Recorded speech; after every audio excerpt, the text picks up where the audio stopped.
Bonke abaphakanyisela ukungenelela lesi sikhundla sebengaqala bakhankase ngaphambi kokhetho lweSAFA njengoba besalelwa amasonto amathathu ukunxenxa amavoti.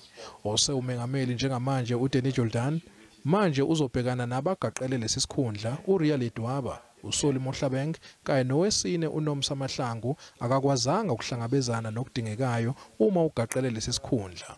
Ubephakanyiswe University Sports South Africa edlelana neSAFA nephikisanayo nokwenziwe yiSAFA. Mahlangu's nomination by USA as an associate member, you'll recall that USA is an associate member of SAFA, was basically invalid. uSolly Mohlabeng uphakanyiswe ngokungephikiswe isifunda seSAFA eTshwane ngenyanga yedlule, kodwa uRia Ledwaba nobonakale ngasaphonsele inselelo uDanny Jordaan kuvela ukuthi yena akafanele ukungenelela esekuba ingxenye yekomiti eliphezulu nalo eliyokhethwa ngalelo suku.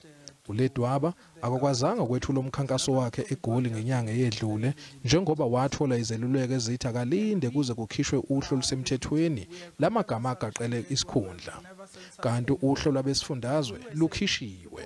Ledwaba was not nominated by the host region as per the Article 25.9 of the SAFA statutes, which actually indicated that for you to serve on the National Executive Committee, you must be nominated by the host region.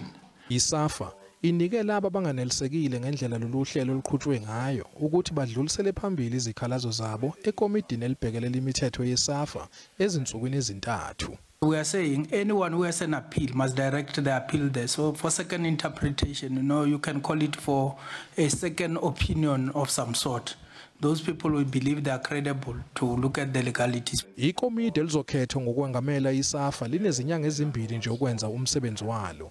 Leli komidi elisebenza ngokuzimela ebholeni lakuleli nelenza umsebenzi wokulawula izinhlaka zokuhambela zonke izifunda zeSAFA ezingama-52 ukubheka ukuthi ngaba yikuphi lapho kungalungiswa khona ukwenza ngcono ezinhlanganweni zebhola nokuphathwa kwazo.